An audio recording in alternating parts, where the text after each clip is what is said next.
On occasion, a game comes along that makes us stop and collectively take our breath.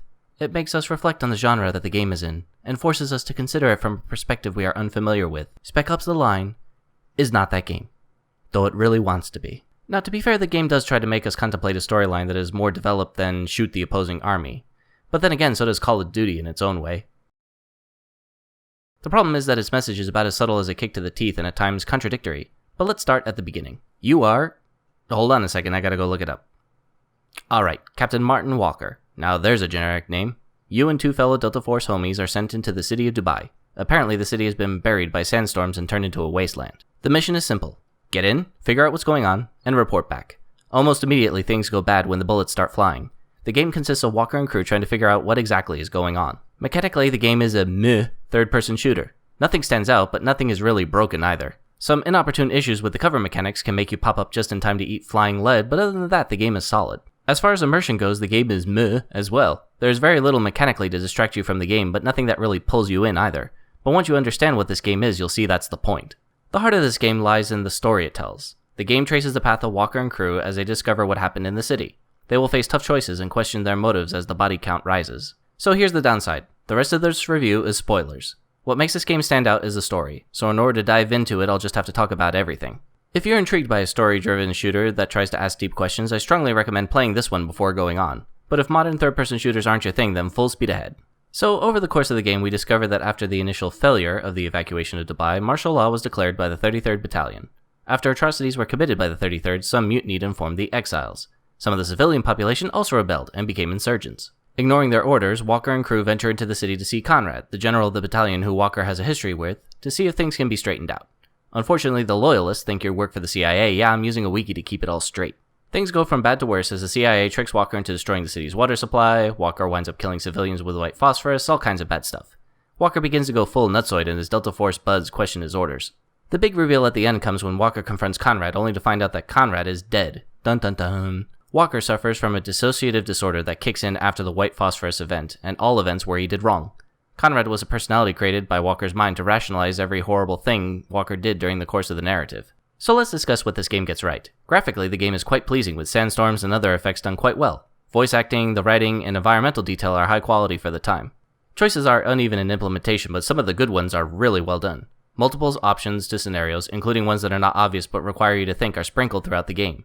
The game reacts in the way you would expect it to, breathing life into choices. For example, there's this one scene where a crowd is about to rip Walker apart unless he starts shooting his way out. Instead, you can fire into the air as a universal sign for beat it. And on occasion, there are moments that feel quite genuine, yet the narrative doesn't dwell on them. At one point, I was in close quarters combat and accidentally killed a civilian running for her life. It was the only time I should have and didn't check my targets. Finally, Walker's descent into madness is well done. He becomes bruised and bloodied, his dialogue changes from straight-up G.I. Joe to American Psycho, and the perception of the player is changed as his mental state deteriorates. So what's wrong with the story? Well, first off, too many plot holes are swept under the "it's all in his head" rug. For example, in one scene, Walker is confronted with the choice by Conrad to choose one of two prisoners to execute. While this is going on, snipers are trained on your forehead. I decided to aim my gun at one of those snipers. All in all, a great setup and multiple options again. Now, this whole scene takes place in Walker's head. The prisoners are already dead, and apparently there weren't any snipers to force your hand. Here's the problem. If you do what I did, you have to fight your way out and die if you let the enemy fill you with bullets, which makes no sense if it's all in his head. Secondly, for all the good choices in the game, some of the most pivotal moments are forced narrative elements. The aforementioned killing of civilians with white phosphorus is a good example. Since Walker is outgunned, he decides to use mortars of white phosphorus to kill a large group of enemies. He finds out later that among the victims are a bunch of civilians that were being protected by the guys they were trying to kill. There is no way to avoid this outcome. If you try to go Rambo, you will simply fight endless waves of dudes until you quit in frustration or die. This to me runs counter to the notion of the player owning his actions, since the player has no choice in how to proceed. Which wouldn't be so bad if the game weren't so obnoxious about rubbing it in your face. As mentioned, this game is about as subtle as a brick through a glass window. The constant loading screen taunt of "do you feel like a hero?" at this point in the game was particularly grating during a tough sequence.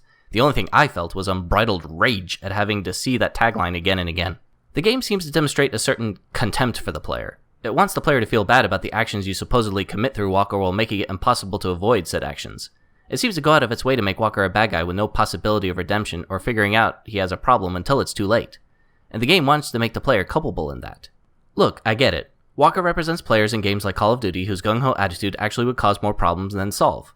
The disassociation mental issue represents how players don't think about the actions they take in games and rationalize them into the actions of a hero. The narrative shows how actually behaving like a Call of Duty game would play out in real life. Except it makes no sense the way it's set up. The player isn't responsible for the direction the story takes since there's no way to avoid that outcome. The rails the game runs on are created by the developers. What the player does is simply play out the role assigned to them via the avatar, in this case Walker. And no, not playing the game as one of the developers suggested is not an answer. All that does is put the world in stasis. Frankly, I wonder who the developers have in mind when they conceive of games like this. Most people who play games like Call of Duty do it for the multiplayer and socialization factor. They only play the single player if they need to unlock something in the multiplayer or, like me, need at least a threadbare context for the shooting. But nobody's under the delusion that these games create heroes to my knowledge, or at the very least the vast majority of Call of Duty players. So in the end, Spec Ops: The Line only seems to undermine its own message and show contempt for the player that might be interested in the game. As always, I don't think the devs have malicious intent, but I feel like something went amiss in this execution. And I do want to give credit for one thing. The game spawned countless discussion threads about the merits of its story content. How often does that happen in a shooter? Thank you for your time, and I'll see you next week. Hey everyone, thanks for watching my video to the end.